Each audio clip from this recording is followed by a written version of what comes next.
Hello, नमस्कार. तर छान अशी शेवटच्या गुरुवारची पूजा करायची होती. छान अशी तयार झाली. हॅलो, नमस्कार. मी काजल कौटुंब सर्वांचं माझ्या मिनी ब्लॉगमध्ये स्वागत करते. तर बसली छान असं हळदीचं लेपन करण्यासाठी. तर माझ्याबद्दल थोडीशी माहितीही सांगते. आज आहे शेवटचा गुरुवारही आहे आणि छान अशी येलो कलरची साडी घातलेली आहे आणि माझं नाव काजल आहे. मी एक हाऊसवाईफ आहे. एका शेतकऱ्याची बायको आहे. मला 3 मुलं आहेत. 2 मुलं, 1 मुलगी आहे आणि असं आहे. आणि मी छोटेसे ब्लॉग बनवते, जे की म्हणजे घरात राहून थोडे थोडे तुमच्यासोबत माझं डेली रुटीन शेअर करते. आता हा माझा मोठा ब्लॉग आहे. दुसऱ्यांदाच बनवलेला आहे. तर छान असं आज गुरुवार, शेवटचा गुरुवार असल्यामुळे खूप छान असं प्रसन्न वातावरण झालं होतं. जिकडे तिकडे खूप पॉझिटिव्ह वाईब येत होत्या आणि खूपच छान होतं. आणि इकडे मी रांगोळी वगैरे काढून घेतली, उंबऱ्याला हळदीचं लेपन वगैरे करून घेतलं. आता तब्येत बरी नाही नसल्यामुळे माझा आवाज खूपच बारीक येतो आहे आणि 2-3 दिवस मी तब्येत खराब असल्यामुळे ब्लॉगही टाकले नव्हते.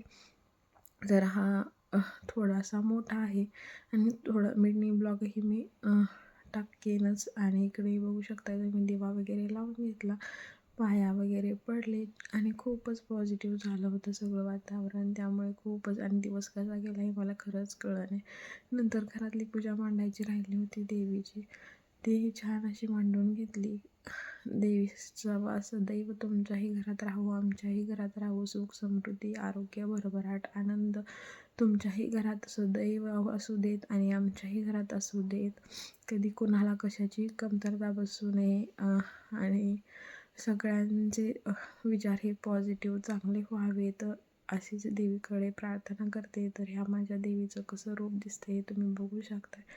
आणि ही पूजा कशी वाटली हेही मला सांगा. नंतर पोथी वगैरे वाचून घेतली आणि आरती वगैरे करून घेतली. आज पुरणाचा नैवेद्य करायचा होता देवीला. पुरण संध्याकाळी घातलं, म्हणजे संध्याकाळचाच घाट घातला होता स्वयंपाकाचा, सकाळी घातला नव्हता. आणि सगळं वगैरे करून झालं. देवीला आपला आहे तो साखरेचा अगोदर नैवेद्य दाखवला, दिवा वगैरे लावून घेतला आणि इकडे मला रडत होता, त्याला जरा झोपी घातलं. दुपारचे 3 वाजले होते.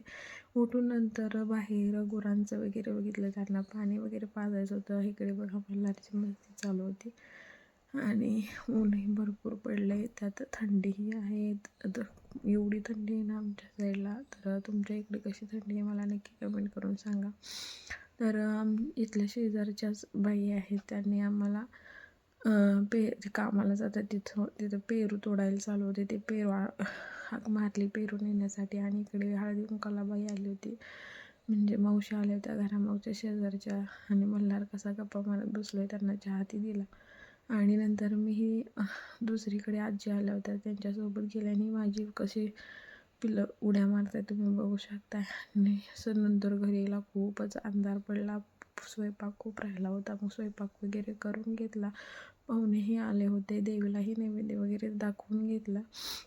यानंतर काय ब्लॉग लवकर कंटिन्यू करता आला नाही, त्यात बरंही वाटत नव्हतं. आता तुम्हाला माझ्या आवाजावर कळतच असेल. तर जेवण वगैरे करून घेतली. सर्दीने पूर्ण पॅक आहे आणि मल्हारही पॅक होता, त्यामुळे त्याच्या वासाने मलाही आलं. तर हा ब्लॉग कसा वाटला नक्की सांगा. इथंच एंड करते. आवडल्यास नक्की लाईक करा, सबस्क्राईब करा. बाय.